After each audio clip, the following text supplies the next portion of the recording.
Halo, perkenalkan nama saya Ananda Rizky Ramadan. Saya mahasiswa dari Universitas Mercu Buana, Fakultas Ekonomi dan Bisnis, Program Studi D3 Akuntansi 2019.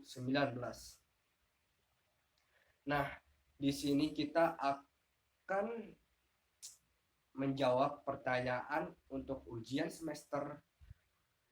akhir semester pada mata kuliah Auditing dan Lab bagian 2. Nah, terdapat pada soalan pertama yaitu pengendalian internal atau biasa bisa disebut KOSO. Nah, pengendalian internal merupakan bagian yang sangat penting agar tujuan perusahaan dapat tercapai tanpa adanya pengendalian internal. Nah, tujuan perusahaan tidak dapat dicapai secara efektif dan efisien. Semakin besar juga perusahaan, semakin penting pula arti dari pengendalian internal dalam perusahaan tersebut. Nah, pengendalian internal juga merupakan suatu proses yang dipengaruhi oleh dewan direksi, manajemen, dan personel lain suatu entitas yang dirancang untuk memberikan keyakinan memadai mengenai pencapaian tujuan yang berkaitan dengan operasi, pelaporan, dan kepatuhan. Nah, lanjut ke dalam soalan kedua.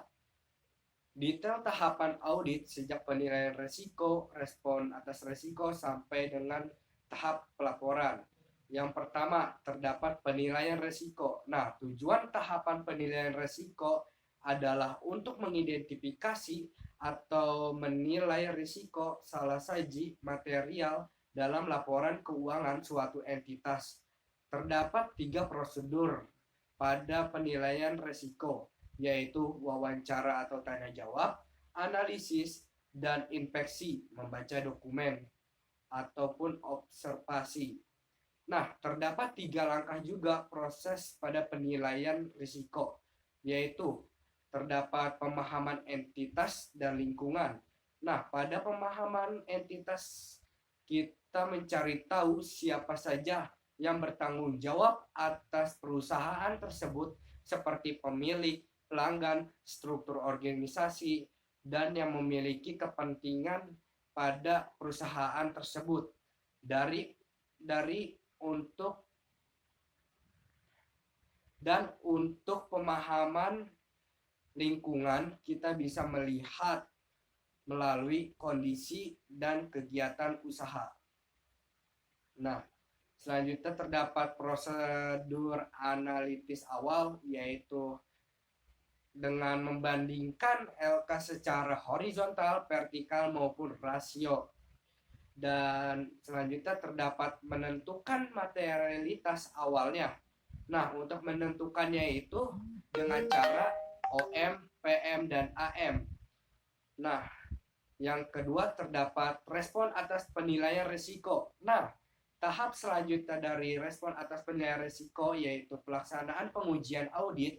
Pada pelaksanaan pengujian audit ini ada beberapa langkah yang harus dilakukan, yaitu terdapat pengujian pengendalian atau tes kontrol. Ya, selanjutnya pengujian saldo dan transaksi. Selanjutnya terdapat evaluasi, estimasi akumulasi, pihak berelasi, peristiwa kemudian, dan kelangsungan usaha. Dan terdapat materialitas final, yaitu OM, PM, dan AM tersebut. Dan prosedur analitis final, horizontal, vertikal, maupun rasio. Nah, yang terakhir itu terdapat pelaporan. Nah, pada tahap terakhir yaitu pelaporan, audit keuangan di mana menjadi media yang digunakan oleh pihak auditor dalam melakukan komunikasi dengan pihak eksternal di sekitarnya. Nah, evaluasi bukti audit cukup dan tepat, relevan, sah, dan dapat diandalkan. Selanjutnya terdapat evaluasi call, dan selanjutnya lagi terdapat opini. Lanjut ke soalan yang keempat, yaitu prosedur penilaian risiko. Nah, bertujuan untuk mengidentifikasi dan menjadi menjadi atau menilai risiko salah saji material dalam laporan keuangan. Tujuannya ini dapat dicapai melalui pemahaman mengenai entitas dan lingkungan, termaksud pemahaman mengenai pengendalian internal dan juga terdapat entitas tersebut. Nah, langsung ke soalan yang kelima, itu adalah hal yang Anda ketahui mengenai audit dengan pendekatan siklus. Nah, pendekatan siklus adalah pengelompokan audit dengan tetap menjaga jenis atau kelompok transaksi dan saldo akun yang terkait erat dalam satu kelompok yang sama. Pendekatan siklus praktis digunakan karena menggabungkan transaksi yang dicatat dalam jurnal-jurnal yang tersedia dengan saldo yang tercatat di buku besar yang ditimbulkan dan dari transaksi tersebut.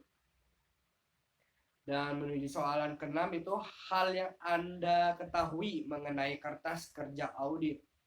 Nah, kertas kerja audit ini adalah catatan yang diselenggarakan oleh auditor untuk mengenai prosedur audit yang ditempuhnya, pengujian yang dilakukannya, hingga informasi yang diperolehnya, dan kesimpulan yang dibuatnya berkenaan dengan pelaksanaan audit itu sendiri. Nah, itu merupakan penjelasan mengenai kertas kerja audit. Nah, dan itu juga merupakan akhir dari jawaban atas soal-soal ujian akhir semester ini yang saya ketahui. Dan untuk yang lainnya, mohon maaf apabila ada kekurangan. Wassalamualaikum warahmatullahi wabarakatuh.